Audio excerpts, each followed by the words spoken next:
congresso no dia 29. Quero chamar aqui à frente a irmã Nelma, nossa promotora de missões, juntamente com o missionário. Eu fiquei muito feliz com o que eu ouvi dela hoje, né? Ela foi ali me passar as fichas que eu já havia pedido, solicitado, e ela falou para mim: pastor, conheço o missionário, ele é da igreja que eu era membro. Então é o seguinte, pastor Jéssica vai dirigir tudo aqui para frente, mas quem vai dizer quem é esse missionário vai ser a irmã Nelma, que ela conhece, né? Já conviveu, conhece esse homem de Deus, com esse homem de Deus.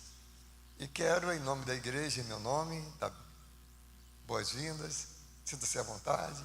Pelo nome, eu achei que era um cara careca, barrigudo e baixinho, mas não. É quase igual. Não, bem diferente. Bom dia, igreja. Para mim, ontem também foi uma surpresa muito grande, porque até então o pastor colocou no grupo que nós teríamos a visita de um missionário. Aí eu perguntei quem era o missionário. Ele mandou o nome do pastor Cláudio. Falei, tá bom, o pastor Cláudio vai voltar. E a minha irmã estava no Rio ontem, na casa deles. E ela falou assim para mim: você é promotora de missões? Eu falei, sou. Aí comecei a conversar com a esposa dele, né? Aí ela falou assim: vocês vão receber missionário? Eu falei, vamos, o pastor Cláudio. Ela falou assim: pastor Cláudio? Eu falei, só se for à noite, de manhã você não vai receber, não. Eu falei, você que vai vir? Ela falou, não, vai ser meu esposo. Aí eu fiquei muito feliz, porque eu conheci o Nelson lá na Igreja Batista, em Vila Dalila, onde a minha irmã é membro lá, minhas irmãs são membros lá. E conheci a família, a sogra, né? Nós tivemos muito contato com a sua sogra. Visitei ela na casa dela. Acompanhei o casal, a Ivone Portela, ela também trabalha na junta. Vou falar só um pouquinho. Eles moram lá no CIEM, lá no Rio, e aceitaram o chamado do Senhor. Quando o Senhor chamou, eles falaram o sim. Né? E hoje nós somos gratos porque ele está aqui com a gente. Para mim, assim, é um prazer muito grande. Trouxe uma camiseta. Assim que eu vi que ele vinha, eu falei, traz uma camiseta para mim. Né? Então, é um prazer estar com você aqui, Nelson. Que Deus esteja abençoando o seu ministério. E que nós possamos alcançar, levar a solução para o mundo, que é Jesus Cristo. Amém? Irmãos, antes de orar pelo pastor Nelson, vem cá, pastor Nelson. Os irmãos têm ali atrás, chegaram a revista da Escola Bíblica Dominical, aproveitei o ensejo, né? Já pegamos a revista, está aqui na frente, os irmãos podem pegar, um para cada família, tá bom? E ali atrás tem um panfleto de um congresso que vai acontecer na primeira de Cabo Frio, da terceira idade, de 29 a 1º de outubro, tá bom? Então 29, 30 e dia 1 de outubro. Então os irmãos que desejarem participar, quem é da terceira idade, né? Aliás, eu ia fazer essa propaganda, mas vamos ter também uma programação especial da família aqui, tá? Então dê prioridade para o nosso encontro da família aqui, que vai ser muito bom também. Depois eu vou falar melhor sobre isso, tá bom? Vamos orar então pelo pastor Nelson. Deus possa usá-lo poderosamente. Já pude participar, usufruir da companhia dele de Cabo Frio até aqui. Aprendi muita coisa, não é? Então que ele seja usado por Deus nesta manhã. Pai querido, quero agradecer a Ti pelo Teu servo que tem trabalhado, que tem se dedicado, Deus, à obra de evangelização, de divulgação, de mobilização. Ó Pai, obrigado porque ele ouviu o Teu chamado. Ó Deus, ele deixou sua empresa para trabalhar exclusivamente, Deus, divulgando, trabalhando as campanhas, trabalhando, Deus, a mobilização das igrejas. Então usa ele poderosamente nas experiências, por onde ele tem andado, o trabalho nosso no Brasil, que tem sido tão lindo, Deus, pastor Fernando Brandão e toda a sua equipe, que o Senhor possa usá-lo poderosamente nesta manhã, que nós possamos sair daqui melhores ainda, mais envolvidos ainda com missões do que nós éramos, em nome de Jesus, amém. Amém.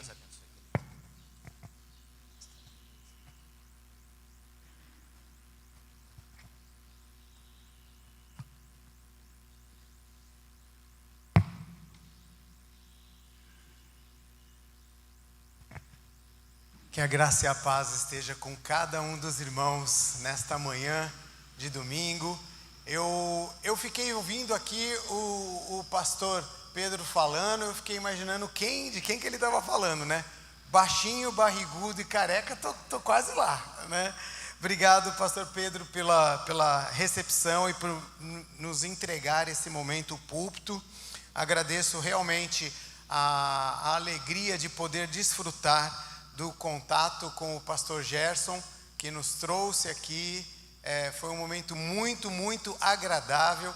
E principalmente saber, na sexta-feira, essa última semana, irmãos, eu e minha esposa, nós somos responsáveis aqui no estado do Rio de Janeiro, pela mobilização das igrejas em todo o estado do Rio. Então nós somos os coordenadores de toda a mobilização da Junta de Missões Nacionais. Eu e minha esposa, nós fomos convocados pelo Senhor. Nós estávamos muito bem na nossa casinha lá em São Paulo. A gente tinha acabado de reformar a nossa casa. E assim, eu tinha saído da empresa porque eu falei assim: Senhor, eu preciso atender o ID do Senhor, porque os cabelos brancos vão chegando, a gente vai rapando, mas a gente sabe que os cabelos estão brancos, né? E Deus me levou para um cantinho que eu falei: agora eu preciso tomar uma posição. E aí, eu e minha esposa, nós já tínhamos algumas experiências com o Senhor. E uma das frentes que nós fizemos foi, no final de 2019, nós falamos o seguinte. Falei para minha esposa: se Deus não abrir uma porta, não mostrar nada aqui no Brasil para nós vamos embora para Moçambique. Vamos ficar lá em Moçambique 4, 5 meses e Deus proverá. A gente já tinha até acertado com a missionária de Missões Mundiais, que mora lá, a missionária Noemi Cecito. E ela pegou e falou: já está ok, arruma um lugar para vocês. A gente estava conversando com ela. Isso foi em novembro.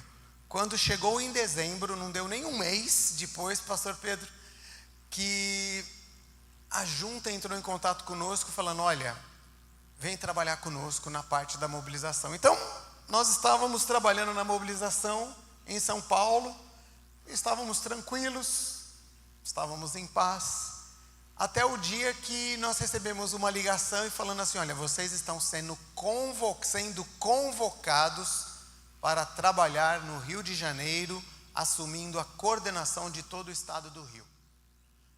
Aí as pernas tremem, você fala: como?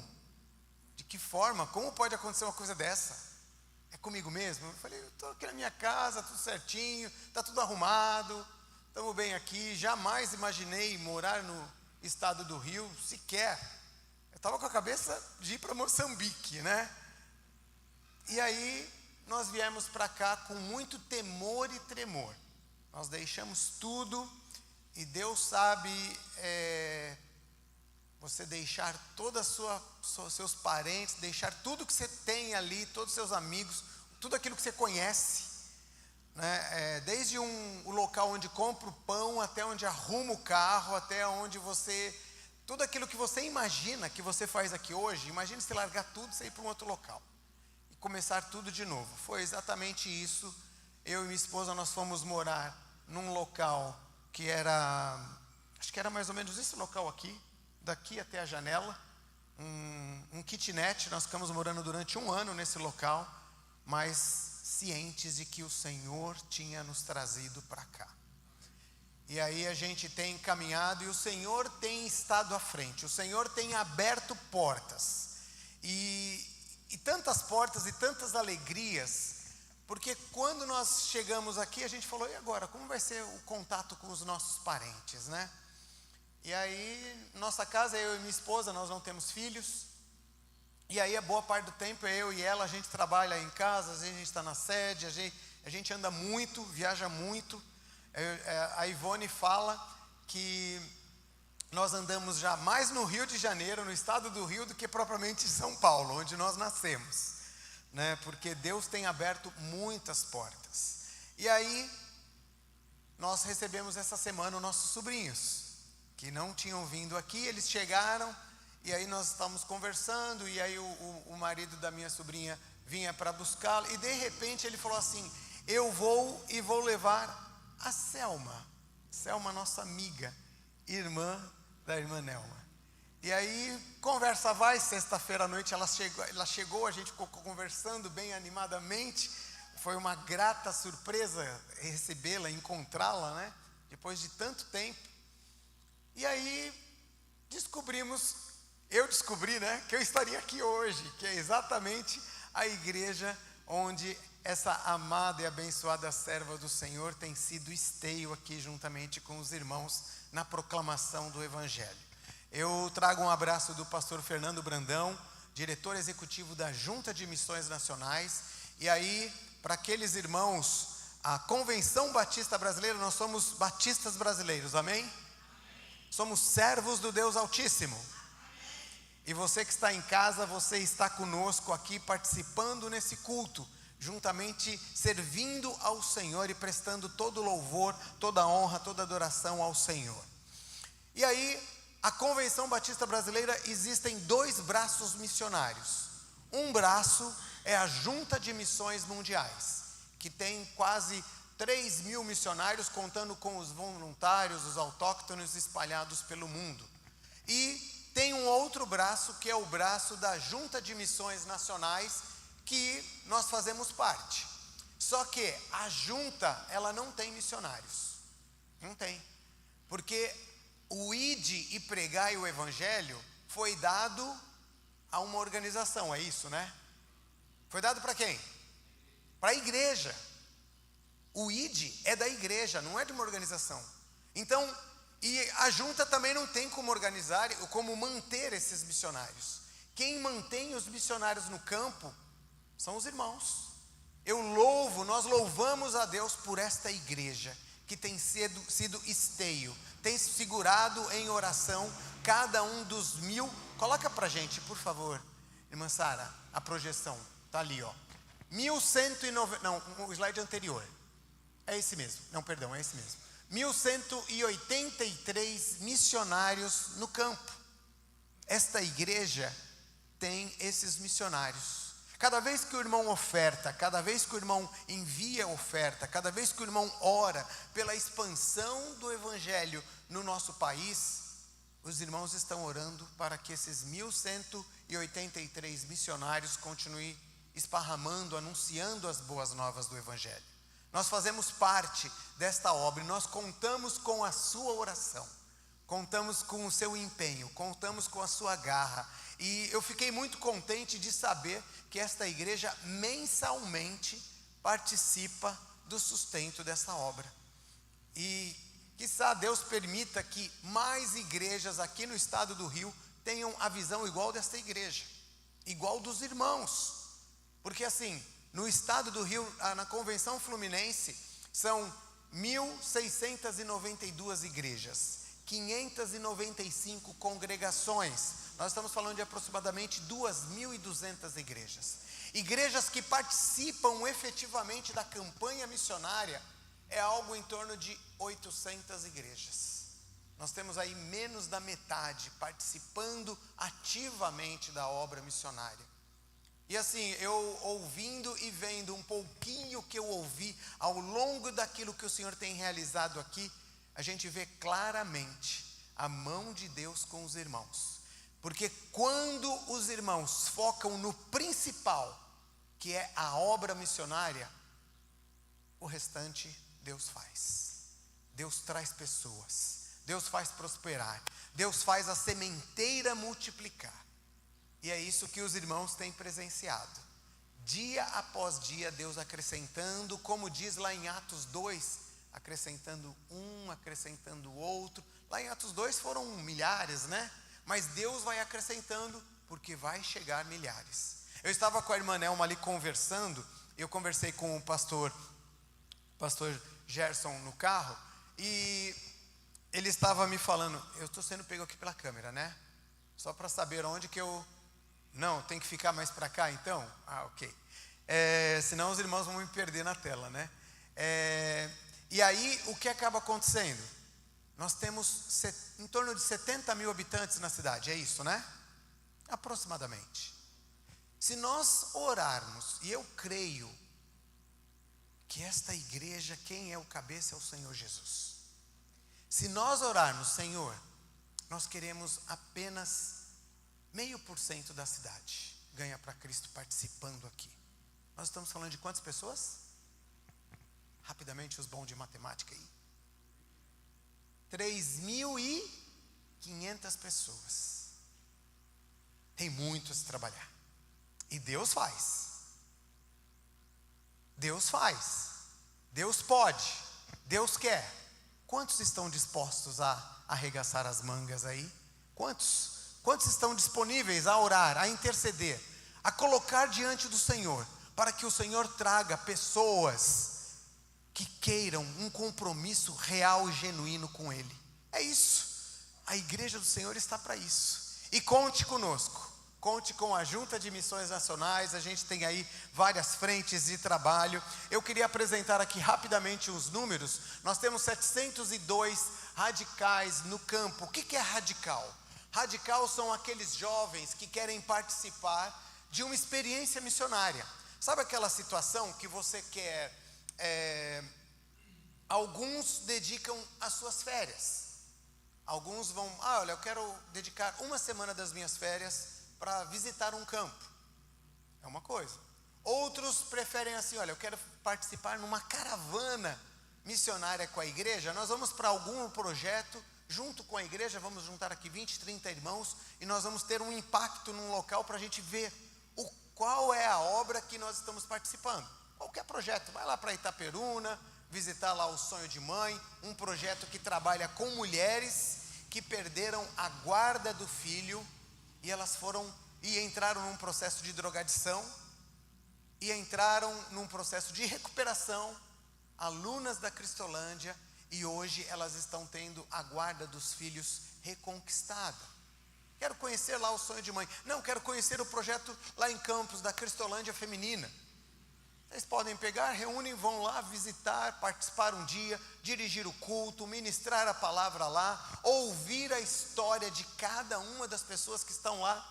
E quantas histórias de vida. Histórias, por exemplo, da Daphne. Daphne estava andando lá nas ruas de São Paulo, no meio da Cracolândia. E andei aqui já muito pelo Rio de Janeiro, mas eu não vi Cracolândia semelhante à Cracolândia de São Paulo. A Cracolândia de São Paulo, quem aqui conhece um pouco de seriado aí, aqueles que gostam de série, tem uma série chamada The Walking Dead. E é um filme que a primeira temporada é igual à segunda, que é igual à terceira, que é igual à quarta, que é igual à quinta, mas assim, todas as temporadas têm histórias diferentes, mas são zumbis que andam vivos. E quando você olha aquele filme, e a primeira vez que eu entrei ali, nascido em São Paulo, eu e minha esposa, a gente ajudava no projeto Sonho de Mãe, um outro projeto que a Junta tinha, que trabalhava com crianças, e um dia eu manobrando o carro durante o dia assim, eu olhei na rua, imagine uma rua de 300 metros, pessoas andando feitos zumbis, igualzinho o filme, com roupas rasgadas, suja, arrastando o pé, olhando para o infinito, sem perspectiva de vida. Quantas pessoas ali. E Daphne era uma dessas que estava lá no meio. Daphne, ela entrava lá no meio, o pessoal ia lá no fluxo, que eles chamam, os amarelinhos, chegavam lá no fluxo, e no fluxo eles falavam, olha, vem tomar um café da manhã conosco, vem almoçar conosco. Eu orava com as pessoas e chamava, e Daphne, ela ia lá, simplesmente, uma venezuelana, espanhol fluente, falava bem português, fala bem português, inglês fluente, e ela entrava lá somente para tomar banho, ganhar uma roupa nova e voltar para a prostituição. Fazia isso todos os dias. Entrava, tomava café, tomava um banho e pum, vinha pela direita. Voltava lá. Até um dia que só dela entrar e ouvir, num belo dia, ela chegou na porta e foi para a esquerda. teve uma mudança e um encontro com Jesus. Daphne foi restaurada. E essa vida de pessoas que estão nesse processo de drogadição é um processo muito duro, muito difícil. Tem que caminhar no discipulado. Quantas e quantas histórias. Nós temos, esse é um caso da Cristolândia. Existe um outro caso, o caso do barco do Amazonas. Simon lá no alto dos Solimões, menino de 5, 6 anos, andando, e o barco da Amazônia tem dentistas lá. André e Germano, os dentistas, os missionários, seus missionários, que estão conduzindo o barco, o projeto do barco, eles entram com o barco, param numa comunidade, e nessa comunidade eles fazem atendimento gratuito. Só que todos os atendimentos, se é uma criança, precisa ter um pai autorizando o filho a fazer o procedimento. Procedimentos gratuitos. Cada vez que você oferta, essa oferta vai para ajudar nesses atendimentos. E Simon estava lá, com os dentinhos todos cariados, todos. E aí ele tomava tinha uma garrafinha de água dessas de meio litro que a gente pega. E ele tomava água com açúcar, água do rio, aquela água com uma cor tão estranha. E ele sentia a dor, ele tomava aquela água. E a missionária Germana querendo conhecer o pai do Simon. Passou anos, 1, 2, 3 anos até conhecer o pai, a mãe do Simon. E conheceu a mãe do Simon autorizou, eles fizeram a restauração de todos os dentes do Simon. Simon ficou tão impactado com aquele cuidado que ele teve. E no vídeo o Simon fala que quando ele crescer, ele quer ser um missionário. Causa do impacto que teve na vida dele. Um outro projeto que existe é o projeto da carreta. A carreta que quantos já ouviram falar da carreta aqui? Carreta esteve aqui andando pelo Rio todo. Em 2021, nós tivemos o lançamento da carreta. No dia 6 de agosto, nós fomos lá na Truquivan, na região de Guarulhos, juntamente com o pastor Fernando. Nós fomos buscar a carreta. Eu e Ivone estávamos lá. Nós pegamos a carreta, levamos a carreta lá para a região do Brás, na primeira igreja batista do Brás, para fazer o lançamento da carreta numa sala de oração. A sala de oração que tem os irmãos que participam todos os dias às 18 horas no YouTube. A sala de oração funcionando, e sábado e domingo funciona às 6 horas da manhã. Das 6 às 7 horas da manhã, você entra no canal da Junta, tem os irmãos lá orando. Você coloca os seus pedidos no chat, tem irmãos orando pelos pedidos que são colocados lá. E na sala de oração foi lançada a carreta. A carreta tem o objetivo de ter 3 consultórios odontológicos, pastor Pedro. 3 consultórios odontológicos. E tem 2 consultórios que podem ser atendidos por outros médicos, obstetras, por exemplo, tem até preparado para fazer atendimento ginecológico e tudo mais, para atender os nossos irmãos que estão lá, os nossos compatriotas lá no sertão. E esses irmãos, vários irmãos, arrancando o dente com um alicate de cortar cerca.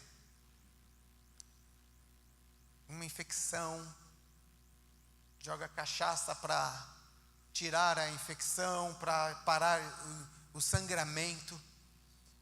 E aí a carreta chegou. E teve um senhor que ele falou assim: olha, eu não sou digno de ser atendido aí, vem me atender aqui na escada da carreta. R$30, proporcionando 2 atendimentos odontológicos ali, com todos os procedimentos que a carreta tem.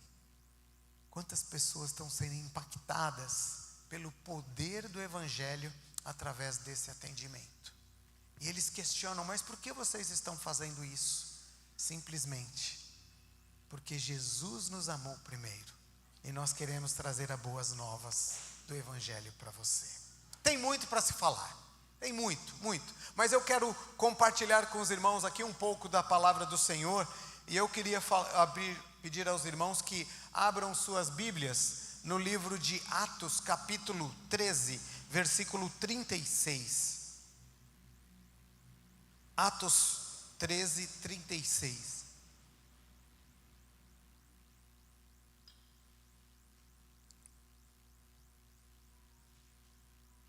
Vou ler na Nova Versão Internacional.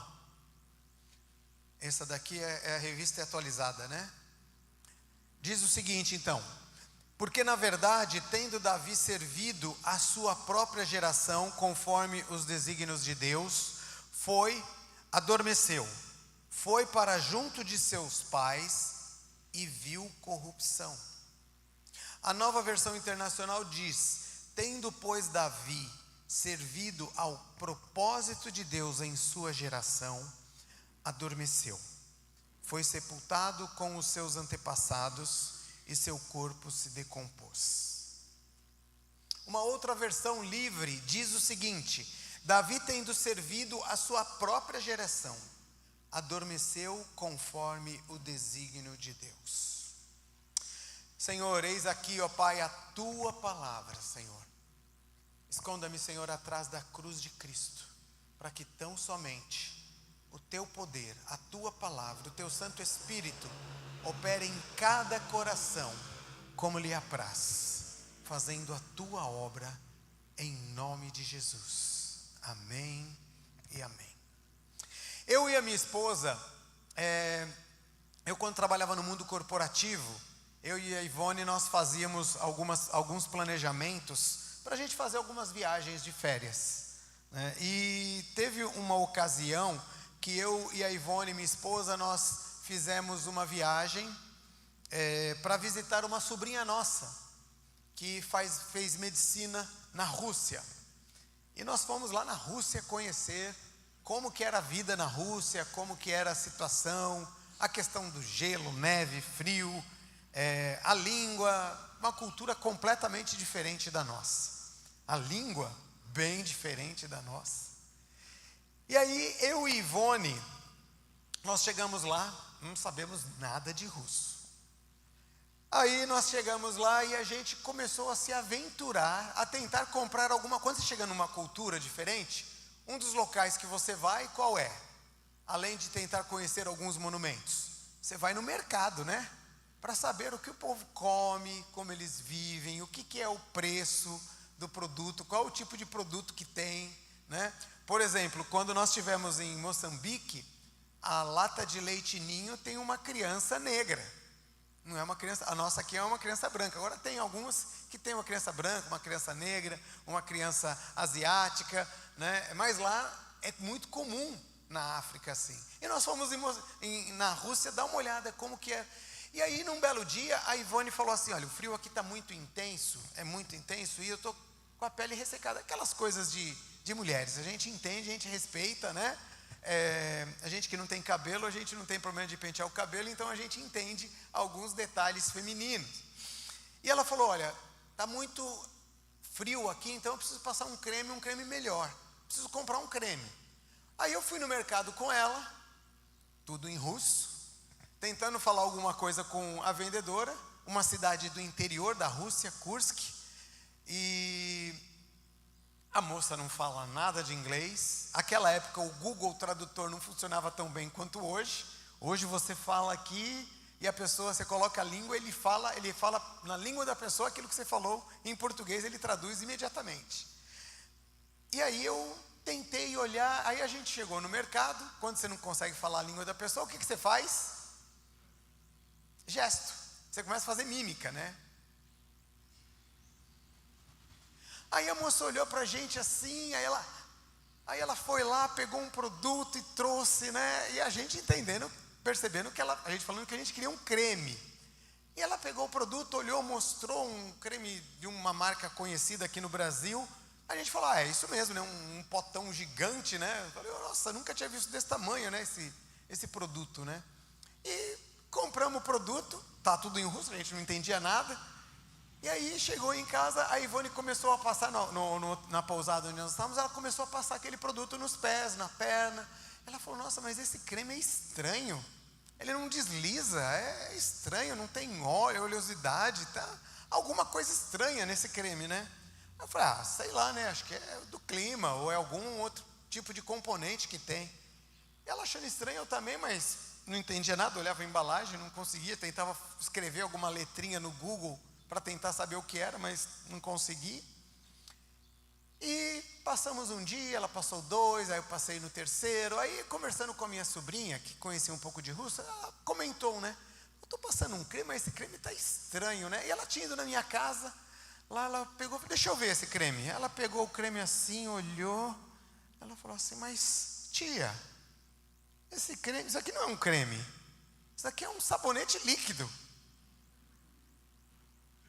E ela estava passando o sabonete líquido no corpo, como se fosse creme. Tudo isso, você vai perguntar, por que isso tem a ver com esse texto? Tudo. Porque Davi, ele serviu ao propósito de Deus na geração dele. Por que ele serviu o propósito de Deus na geração dele? Porque ele sabia o que Deus tinha para a vida dele. Ele sabia qual era o propósito de Deus para a vida dele. Ele conhecia aquilo que as Escrituras falavam do propósito dele, para que ele foi formado, para que ele foi criado. Hoje a gente compra um aparelho, um celular, a gente compra um carro, a gente compra um liquidificador, a gente compra um micro-ondas. O que vem junto com eles? Manual.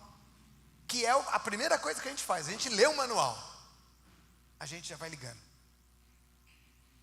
Nós não temos mania de ler o manual, e o manual do fabricante que Deus nos deu é esse daqui. Muitas das vezes nós não estamos servindo a nossa geração, nós não estamos causando o impacto que o Senhor quer, nós não estamos causando mudança na sociedade, nós não estamos falando, trazendo pessoas para Jesus, porque nós estamos longe daquele propósito que Deus quer para a nossa vida. Nós precisamos conhecer o que Deus quer para a nossa vida, o que Deus tem para as nossas vidas. E nós não podemos jamais esquecer que nós fomos chamados, nós fomos vocacionados, quer seja chamados ou vocacionados, é a mesma coisa. Nós fomos convocados diante da presença do Senhor para um relacionamento com Ele, que é o que diz lá em Efésios 2:10. Nós somos criação de Deus, realizados em Cristo Jesus, para fazermos as boas obras, as quais Deus preparou desde antemão, para que nós a praticássemos. Então hoje, nós vamos falar sobre como cumprir o propósito de Deus para a geração atual. Como nós podemos marcar a nossa geração. Como nós podemos cumprir o propósito de Deus para causar um impacto e anunciar plenamente para toda a população em alto bom som que a solução é Jesus Cristo. As pessoas estão carentes, procurando solução. Eu lembro de um pastor que eu conversei com ele lá em Nova Friburgo, e ele falou assim, o culto estava começando na minha igreja. E aí ele falou assim, irmãos, 7 horas, o culto começando. Aí ele chegou assim para os irmãos e falou assim, irmãos, quantos aqui trouxeram visitante?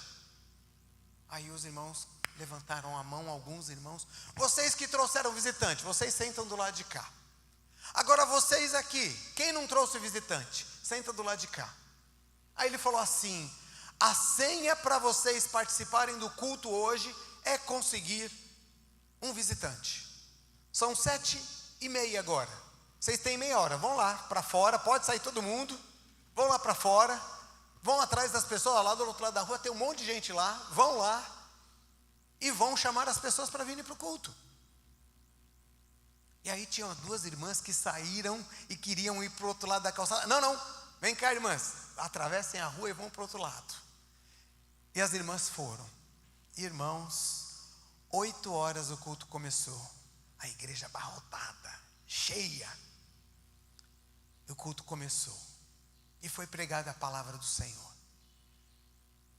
E na hora do apelo, muitas pessoas vieram à frente. O pipoqueiro, que estava com aquele cocar típico da religião dele, com um monte de colar, veio à frente e entregou a vida para Jesus. E quantos ali foram impactados? Nós temos que fazer a obra do Senhor hoje, enquanto é dia. A noite vem quando ninguém pode trabalhar. Pastor Irlande Pereira de Azevedo, que foi meu pastor durante um período, lá na igreja que eu era membro, ele diz que o chamado, a convocação, ela é interna, externa e eterna. Interna, porque Deus fala com você. O chamado de Deus, quando Deus chama você onde você está, é com você que Ele está falando. Deus toca no seu coração, Deus opera, Deus aperta o seu coração de tal forma que você sente Deus falando com você. E ela é externa, porque você demonstra aquilo, você começa a se envolver mais, você começa a participar mais, você está presente na igreja. Você não é aquele crente que só vem para o momento do culto, faltando 2 minutos para começar o culto, senta lá no fundo da igreja, com todo respeito aos irmãos que estão no fundo, tá? Mas senta bem destacado e vai embora antes mesmo do pastor falar amém. Não. Se você tem essa rotina, precisa reavaliar quem efetivamente você está servindo. Você externaliza isso, você quer estar aqui, você está preocupado com esse vaso aqui, se está bonito, se vai ficar bonita a fotografia, se a igreja está bem organizada, se o cartaz não está torto, se o microfone está funcionando bem, se tem um irmão lá para cuidar do som, se quem está na internet está vendo o enquadramento certo, se a letra vai sair. Você está preocupado se vai ter cadeira para todo mundo. Você começa a externalizar esse amor pela causa e pela obra. E eu louvo a Deus, vendo assim o que os irmãos fizeram agora na inauguração do templo. Eu louvo a Deus, pastor Pedro. Louvo a Deus porque esta igreja tem se dedicado, tem sido fiel ao Senhor.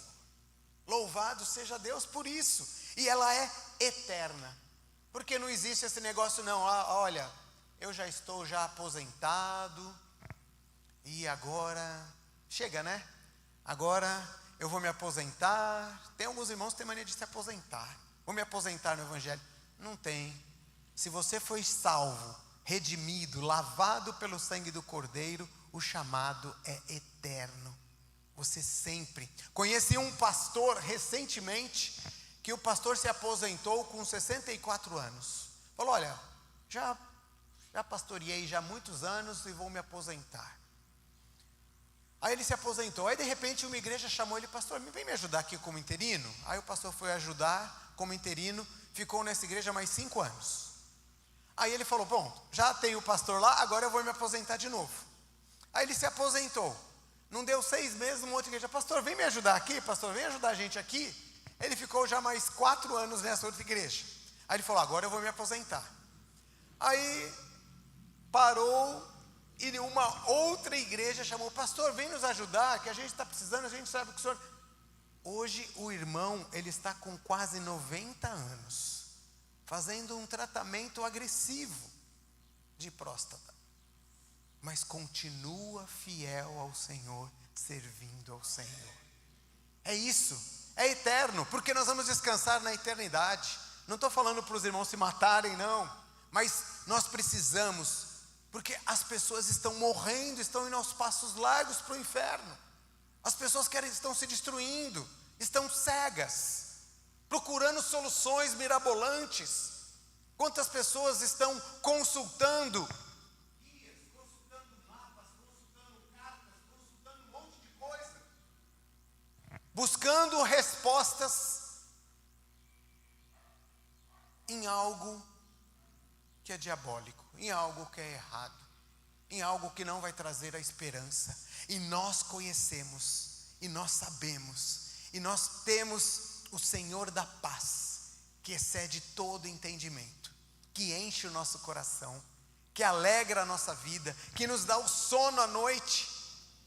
Nós precisamos caminhar com o Senhor. Então eu quero falar de 5 verbos que mostram a vontade específica de Deus.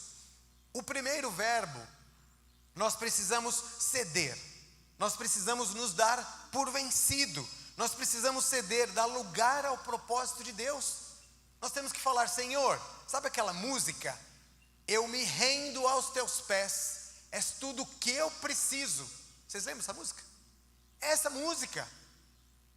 Nós não podemos só cantar isso, mas assim, Senhor, eu me rendo. Eis-me aqui, Senhor, eu me rendo. Se nós não nos rendermos, não vai acontecer nada. A gente vai continuar vivendo a mesma vidinha. Não vamos viver o potencial de Deus para as nossas vidas. Davi, lá em 1 Samuel 16:7, quem era Davi? Ele se rendeu. Era meramente um menino que estava cuidando de ovelhas. E quando Samuel foi ungir, ele viu lá Eliabe, o irmão mais velho, bonito. Esse daí é o que o Senhor escolheu para ungir. E o que o Senhor falou? Olha, não considere sua aparência nem sua altura. O Senhor não vê como o homem vê a aparência, mas o Senhor vê o coração. Meus irmãos, não importa se você nasceu numa família pobre, não importa se a sua vida lá atrás era daquele jeito, não importa. O que importa é o que Jesus Cristo fez de transformação, de restauração, de renovação, porque o Senhor é aquele que renova, o Senhor é aquele que transforma, o Senhor é aquele que cura, o Senhor é aquele que liberta. Amém? Esse é o Senhor a quem servimos. Não importa o que aconteceu, o que importa é o hoje, é o aqui e o agora. Nós temos que ceder. Senhor, eis-me aqui, Senhor, usa-me a mim. Eu estou aqui à disposição para servir ao Senhor. Conte comigo, Senhor. O segundo ponto, nós precisamos orar. Simplesmente ceder ou então entregar com desconfiança não é suficiente, não.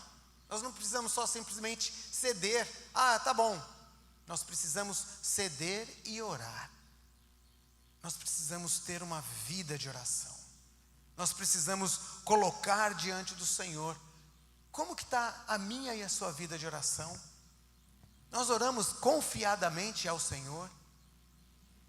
Eu fiquei sabendo aqui que os irmãos aqui têm pequeno grupo. Você ora pelas pessoas que estão ao redor da sua casa? Se ora, amém.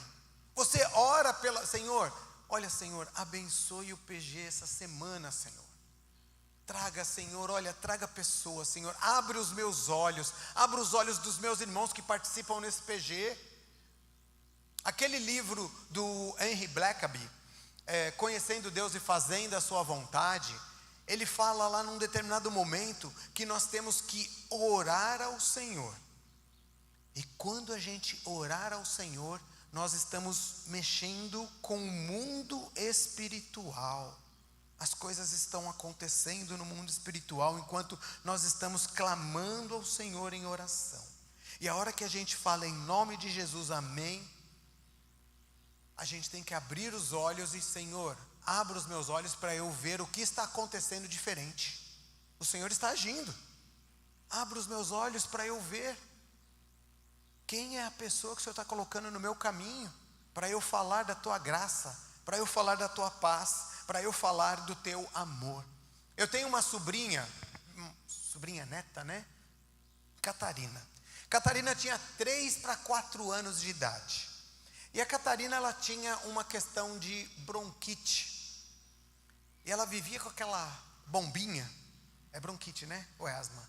Bronquite. Ela tinha bombinha, vivia com bombinha.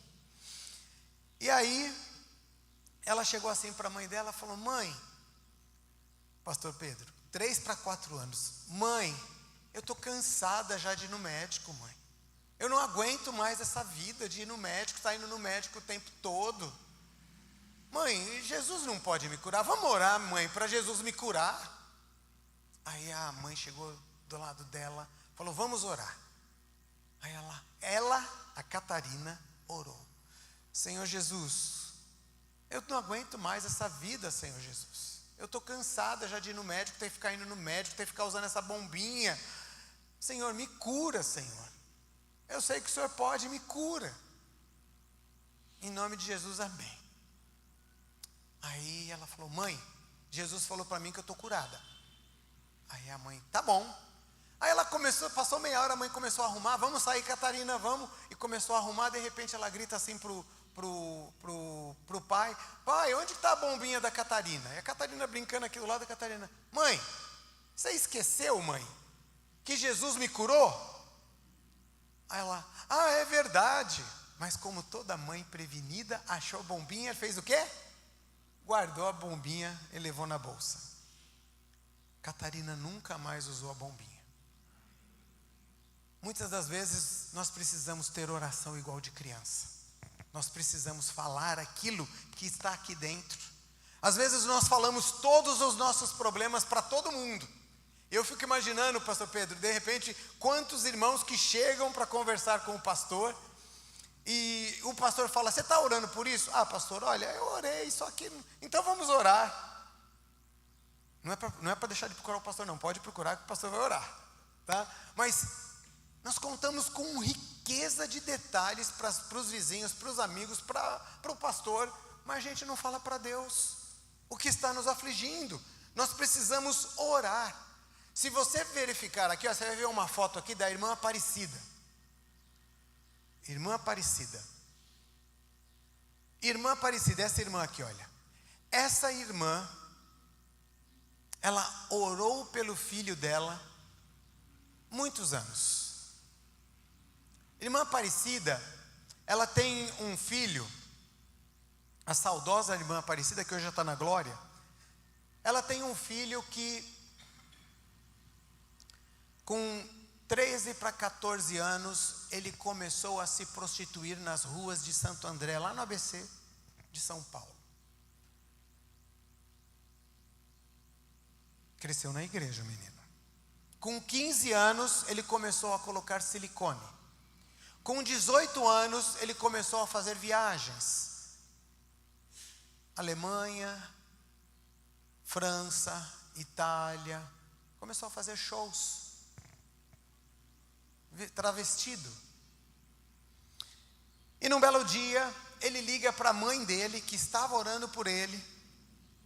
O Sérgio liga para a mãe dele e fala: mãe, eu estou aqui, mãe, e eu quero falar para a senhora que eu vou me casar, e eu vou me casar com um rapaz, e o pai do rapaz não sabe que eu sou homem, então a mãe me arrumou $5.000 para fazer a cirurgia de mudança de sexo, e eu vou lá para a Tailândia para fazer a mudança de sexo. A irmã Aparecida falou assim: meu filho, você não vai fazer essa cirurgia não. Eu tive um filho homem, e é um filho homem que eu vou continuar tendo. Deus não vai permitir que você faça isso.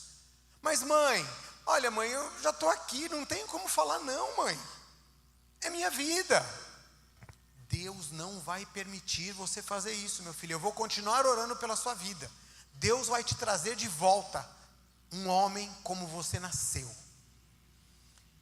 E ele: mãe, eu preciso ir. Desligou o telefone. Sérgio foi, viajou. Chegou lá para o pseudo-médico, lá na Tailândia. O pseudo-médico chegou assim, vestido lá de branco, com um avental, e falou assim: olha, você está aqui, tá? Nós vamos fazer a cirurgia, só que eu vou dizer uma coisa para você. Existem alguns casos que a cirurgia não dá muito certo não. E se não der certo, você está vendo aquelas banheiras ali no canto? A gente vai pegar o seu corpo, vai colocar numa daquelas banheiras. Aquelas garrafas ali são ácidos. Nós vamos jogar em cima do seu corpo. Vai ser dissolvido durante alguns dias e depois a gente vai descartar tudo que sobrar. Sérgio ficou aterrorizado com aquilo que ele ouviu. Sérgio não sabe como, ele só lembra que ele estava no meio da Cracolândia, roubando, usando drogas, lá em São Paulo. Ele se deu por conta quando ele estava lá. E aí, Sérgio foi abordado pelos amarelinhos. Vem tomar café, vem almoçar. São mais de 10.000 refeições por mês que são dadas, oferecidas. E aí o Sérgio falou: olha, eu quero... Ele chegava lá todo siliconado, todo vestido. E aí ele falava, ó, eu não quero saber nada desse negócio de Jesus não, viu? Eu só vim aqui para tomar café, comer o pão, não quero ouvir nada disso. E Sérgio foi 1, 2, 5, 10. Num belo dia, Sérgio foi tocado no momento de culto. Sérgio foi quebrantado. Entregou a vida a Jesus. Se converteu.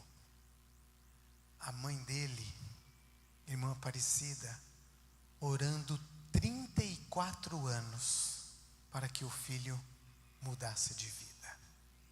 Tem um programa, uma entrevista que ele fez com o Roberto Cabrini, que mostra o encontro da mãe e eles se abraçando. Sérgio foi totalmente transformado. Sérgio hoje, ele começou um processo de mudança, de transformação, porque ele fez 9 cirurgias para tirar todo o silicone que ele tinha no corpo. Aí ele foi contratado, ser um missionário na Junta de Missões Nacionais. Sérgio começou a trabalhar, ele e Miriam casaram. Numa das cirurgias, ele conheceu Miriam, lá na primeira igreja batista em Curitiba. E aí conheceu Miriam, ficou um período de oração, casaram, vieram para Junta de Missões Nacionais, vieram aqui para o Rio de Janeiro, começaram a fazer um trabalho lá em Madureira. E aí a Miriam acabou engravidando e perdeu o filho, porque ela não sabia nem que estava grávida. Sérgio hoje, você quer ver como o Sérgio está? Pode colocar a próxima foto, por favor. Esse é o Sérgio e Miriam, seu missionário na Junta de Missões Nacionais, anunciando que Jesus Cristo é aquele que transforma. Tudo por causa da oração, tudo por causa de uma mãe que manteve os joelhos. A oração funciona, a oração transforma. Cristo opera, Deus opera no invisível enquanto nós oramos. Creia.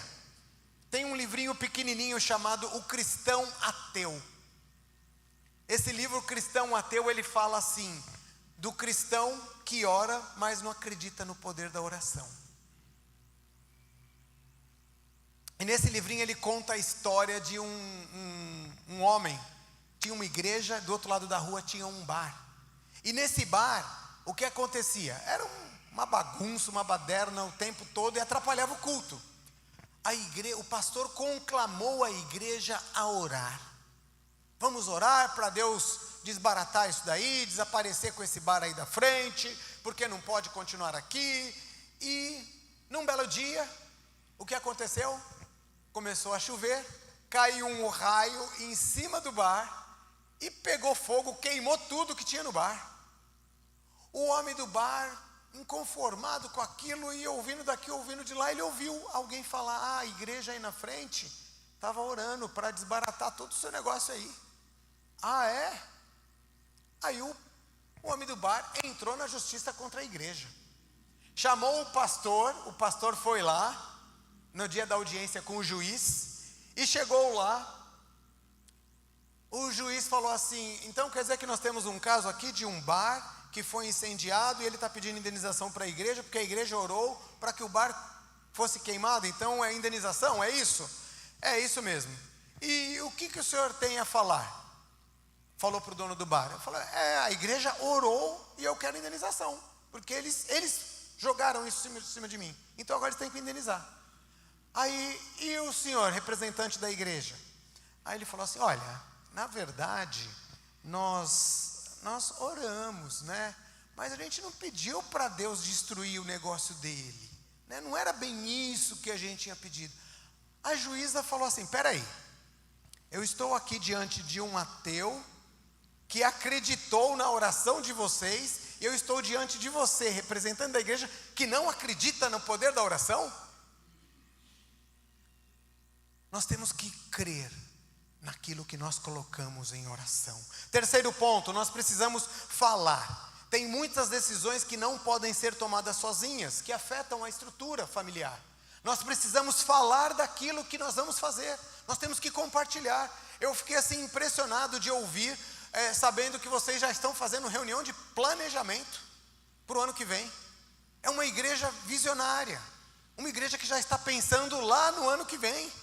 Nós estamos em setembro, já está pensando o que nós vamos fazer o ano que vem. E eu deixei ali, falei ali com a irmã Nelma, falei, vamos, olha, se precisar de nós também estamos fazendo um planejamento, nós queremos fazer um congresso missionário aqui na região. Estamos procurando igreja. Estamos procurando uma igreja, tá? Para fazer um congresso missionário aqui na região. Conte conosco. Então, se tiver uma igreja aí disponível, fale conosco, tá bom? Agora é o momento. Já tem a igreja? Amém, amém. Nós precisamos falar, nós precisamos planejar, precisamos sentar juntos. Vamos, para onde nós vamos? O que nós vamos fazer? Porque verdadeiramente, os muçulmanos, eles fazem o planejamento. Da mesma forma que a gente faz campanha de evangelização, eles também fazem. Porque para eles nós somos os infiéis. A primavera árabe é algo que muitos falaram. Eu conversei com um pastor, eu falei com um pastor, e ele falou que a primavera árabe foi uma estratégia do islamismo para evangelizar o mundo, ganhar os infiéis. E quantos vieram aqui para o Brasil? Quantos? Quantos vocês já viram por aí? Quantos templos diferentes? Em alguns lugares aqui do Brasil é muito forte. Estão muito próximos. Quantos foram para o Nordeste? Estão casando com os nossos compatriotas lá, as nossas irmãs brasileiras, para ter um monte de filho, já para ensinar na cultura deles. Nós temos que abrir os olhos e pedir, Senhor, abra-nos os olhos, Senhor. Nós temos que discutir isso. Enquanto nós ficamos discutindo que cor vai ser o banco da igreja, que cor que vai ser a porta da igreja, tem gente que está morrendo. Como nós queremos fazer mudança na geração, um impacto na geração, se nós estamos pensando só no aqui e agora? O que esta igreja planeja para daqui 5 anos? Se vocês planejam, se vocês oram para Deus colocar 0,25% da população aqui dentro, vocês falam, olha, nós precisamos nos planejar, nós vamos precisar de mais recepcionistas, vamos precisar de mais espaço, vamos precisar de mais bancada, vamos precisar pensar no estacionamento, vamos precisar como que a gente vai fazer uma estrutura de PGM para trazer essas pessoas para as nossas casas. E é mais fácil a pessoa ir na sua casa do que vir para a igreja. Igreja Multiplicadora fala sobre isso. Nós temos que fazer impacto na nossa geração, nós temos que ter um relacionamento intencional. Uma vez eu fui fazer, antes de eu vir para cá, eu estava fazendo reforma, e o meu tempo está acabando. Já acabou meu tempo. Vou ser breve, tá, pastor? Mas um tempinho eu já termino. Eu estava fazendo a reforma, e na reforma nós fizemos, eu e minha esposa, eu morando no apartamento, nós compramos uma plantinha. Aí eu fui bater, eu e minha esposa, nós fomos batendo em cada um dos apartamentos, acima e abaixo, 2 para cima e 2 para baixo, de todo o andar. Eram 3 vizinhos que eu tinha, 4 por andar, e nós fomos lá bater na porta, olha, eu sou o Nelson, moro aqui em cima, eu e Ivone, nós estamos fazendo reforma, e se tiver algum barulho, vai ter barulho aí incômodo, nós queremos pedir desculpa, e eu quero entregar aqui uma florzinha para você. Conheci um monte de vizinhos, abriu oportunidades. Você não conhece o vizinho da frente? Faz um bolo, chama o vizinho para comer um bolo. Vou ter um bolo lá em casa, vamos lá comer um bolo, vem lá, vamos tomar um suco. Quero orar por você, quero colocar a sua vida diante de Deus. Posso? Relacionamento intencional. Você vai no mercado, você vai na moça da padaria lá comprar o pão, relacionamento intencional, bom dia. E muitas das vezes a pessoa está com mau humor no domingo de manhã, né? Eu lembro de um pastor que ele falou que ele estava no saguão do aeroporto. Um café no saguão do aeroporto é barato, não é? Quase R$20. Ele estava um voo internacional, estava pagando em dólar. E a moça demorou para servir o café. E a esposa dele estava nervosa. E já tinha falado uma. Aí a moça veio, demorou 5 minutos, colocou o café lá, esqueceu do açúcar, derrubou o café em cima do pires. E a mulher falou, deixa que eu vou falar com ela. O pastor, não, calma, deixa eu ir lá. Aí ele foi lá na moça que atendeu, que estava no caixa também. Falou assim, olha, eu queria agradecer a você pelo trabalho que você está fazendo. Mas eu queria não só agradecer, porque o seu trabalho é importante para mim. mas eu queria orar pela sua vida. Deus tem algo para a sua vida, independente do que você está vivendo. E aquela moça começou a chorar. Naquele dia, ela tinha passado a noite com o filho no hospital. O marido não tinha pago o dinheiro da pensão. Ela estava num processo de despejo do aluguel, porque ela não tinha dinheiro para pagar o aluguel. E ela estava vivendo um dia dramático. Nós não podemos ser aquele que a gente chega já chutando, bater pau é pau e pedra é pedra. Nós temos que levar a paz, ser diferença. Tem um livrinho pequenininho que fala: floresça onde você está. É onde eu estou. Se Deus me chamou aqui para o Rio de Janeiro, é aqui que eu tenho que oferecer o meu melhor. Se Deus te chamou para ser membro nessa igreja, ofereça o seu melhor. Seja bênção onde você está. O quarto ponto: pensar. Embora nós devemos ceder, orar, pedir conselho, nós sempre acabamos tendo de tomar decisões. Nós precisamos pensar nas decisões. Nós precisamos seguir em frente, analisar. Quinto, último, esperar. Esperar, porque Deus levou cerca de 2000 anos para cumprir a promessa a Abraão de vir a geração do Salvador. Deus levou 80 anos preparando Moisés para ser o libertador daquele povo. São necessários 25 anos para um ser humano chegar à maturidade. Mas Deus tem um propósito para a sua vida. Eu quero concluir com uma história. 1750, aproximadamente, tinha um rapaz chamado John Wesley. E esse rapaz, ele estava vivendo na Inglaterra, século XVIII, uma sociedade conturbada com a Revolução Industrial, onde crescia muito o número de desempregados, cheio de mendigos a Inglaterra estava, políticos corruptos, vícios, violência generalizada. O cristianismo em todas as suas denominações estava definhando. Ao invés de influenciar, o cristianismo estava sendo influenciado de maneira alarmante pela apatia religiosa e degeneração moral. Diferente dos dias de hoje, né? Bem diferente, né? 1750 estava assim. John Wesley foi uma pessoa que orou. Onde ele chegava, as pessoas choravam, só da presença dele. Trouxe um avivamento. John Wesley, ele leu muitas vezes a Bíblia de joelho, na beirada da cama. Tanto é que, na beirada da cama, tinha um tapete ali que tinha os 2 furos no chão, de tanto ele ficar de joelhos, orando pela Inglaterra, tão amada dele. Passados-se 200 anos, em torno de 1950, um grupo de americanos seminaristas saíram dos Estados Unidos, foram lá para a Inglaterra e visitaram o local onde era a casa de John Wesley. E lá os meninos visitaram, olharam e contaram a história do quarto, contaram a história do tapete. E esse menino, um dos meninos, os alunos saíram, voltaram para o ônibus. E de repente quem estava conduzindo a caravana olhou assim e falou: está faltando um conto ou está faltando um. E procura daqui, procura de lá, procura daqui, procura de lá. E de repente, quando ele chega no quarto de John Wesley, ele encontra um dos meninos, esse menino ajoelhado, no mesmo lugar onde John Wesley orava, com os joelhos naqueles buracos. E a oração dele era: Senhor, faz de novo, Senhor. Faz de novo nesta geração o impacto que teve na vida do teu servo, faz de novo. O homem falou assim: Billy, levanta, Billy, vamos embora, estamos te esperando. Billy, sabe quem era o Billy? Billy Graham. Billy Graham, que impactou vidas. Quantas vidas estão sendo impactadas?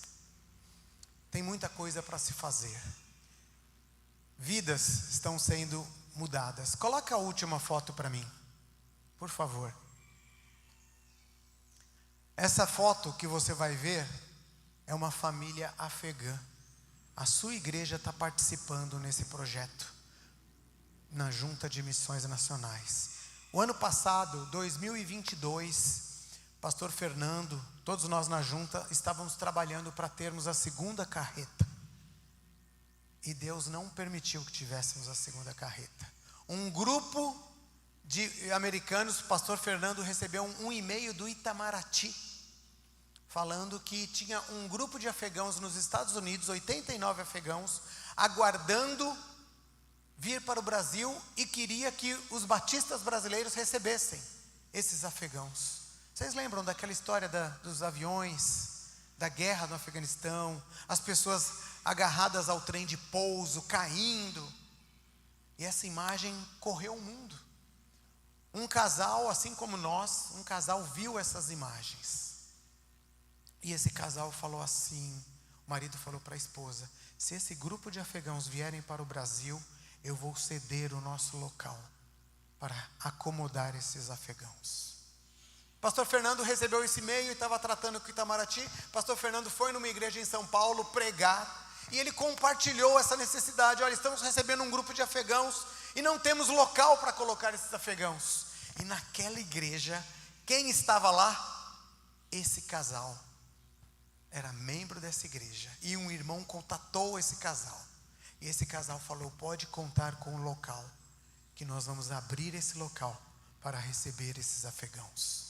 19 de abril do ano passado, recebemos o primeiro grupo, 89 afegãos, lá na Vila Minha Pátria, um projeto seu, lá na região de Morungaba, Campinas. Hoje nós já temos lá 174 afegãos, já passaram mais de 400 afegãos por lá. Eles estão aprendendo da graça e do amor de Jesus, aprendendo português em 4 meses. E muitos deles chegam assim: por que vocês estão fazendo isso? Porque Jesus Cristo nos amou primeiro. Mas por que vocês estão fazendo isso? Nós tentamos com os países vizinhos, os nossos irmãos de mesma religião, ninguém abriu as portas, nós atravessamos o oceano e chegamos aqui, vocês nos recebem assim? Porque Jesus nos mandou amar vocês. E uma das coisas que Missões Mundiais fala é que eles tentaram, Missões Mundiais tentou por muitos anos colocar um missionário dos batistas brasileiros lá. Deus nunca permitiu. Aprove a Deus trazer um grupo de afegãos para o Brasil, o único país com visto para refugiado para afegãos. Eles chegarem aqui para ouvir da graça e do amor de Jesus. E nessa foto aqui você tem uma senhora, uma família. E essa senhora estava aflita. A maioria deles não são cristãos. Estava aflita com um filho que mora na Austrália. E chegou para o missionário e reclamou para os missionários, falando: olha, meu filho sofreu um acidente, está entre a vida e a morte. E eu não sei o que eu faço. Missionária: calma, vamos orar a Jesus. Jesus pode todas as coisas. Jesus está no controle. E ela: mas como isso? Vamos orar, descansa. Eu vou orar com você. Orou. Passaram-se alguns dias. Essa senhora chegou e falou o seguinte: meu filho, que estava desenganado, ele saiu da UTI. Ele acordou. E eu preciso contar desse Jesus que entrou na minha vida e fez isso na vida dele. E ela ficou incomodada. E ela foi contar, passou um tempo para ela contar para o filho. E ela fez uma videochamada para o filho e falou: meu filho, sabe daquele acidente que você passou? Eu orei para Jesus, e Jesus te tirou do vale da sombra da morte. E eu entreguei a minha vida para esse Jesus. Você pode não querer falar mais comigo, porque na religião deles, se a pessoa aceita Jesus, ele é considerado morto. O filho falou: mãe, vai fazer 4 anos que eu entreguei a minha vida para Jesus. Esse Jesus que a senhora está falando. que Deus estava fazendo na vida dessa senhora e usou a sua vida para sustentar esse projeto na Vila Minha Pátria. Essa senhora foi batizada no dia 25 de dezembro agora, numa igreja lá no Rio de Janeiro. E Deus tem operado. Missionária Ana Alzira disse o seguinte, numa oração: Senhor, não me deixe ficar de fora daquilo que o Senhor está fazendo no mundo. Vamos ser um impacto para as nações. Vamos ser um impacto onde nós estivermos e causarmos a mudança na nossa geração, começando na nossa terra, na nossa casa. Que Deus nos abençoe, que Deus continue operando em sua vida, em sua casa, no seu lar, em nome de Jesus. Amém. Deus, nós te louvamos, ó Pai, pela tua palavra. Te louvamos, ó Deus, pela vida de Davi, ó Deus, que o Senhor levantou para esse propósito na geração dele. Abençoe, Senhor, cada coração aqui presente, ó Deus, cada um que está pela internet. Faz de novo, Senhor, em nossas vidas, para que nós sejamos frutos do Senhor, impactando a nossa geração, onde quer que estejamos, em nome de Jesus. Amém e amém. Obrigado, pastor Pedro, muito obrigado, igreja, que Deus nos abençoe. Fiquem na paz. Irmãos, nossa gratidão a Deus, ao nosso missionário, né? E enquanto eu ouvi a mensagem, eu pensei em diversas coisas. Eu tenho um chamado missionário e Deus tem me usado na igreja. Eu pensei que eu iria para o campo, mas antes queria ler aqui, com muita gratidão a Deus, Efésios 3:20. Ora, aquele que é poderoso para fazer tudo muito mais abundantemente, além daquilo que pedimos ou pensamos, segundo o poder que em nós opera. A gente esperava um missionário, Deus mandou coordenador. Não mandou só missionário. A gente esperava um testemunho, uma mensagem, e veio aqui o mover de Deus. Vou pedir ao pessoal da multimídia para cortar esse áudio a partir da palavra da irmã Nelma. E chegando até o final, a gente vai tirar a música, ficar menor e encorajar as pessoas a ouvirem essa mensagem, esse testemunho que eu precisava, eu preciso e vou precisar.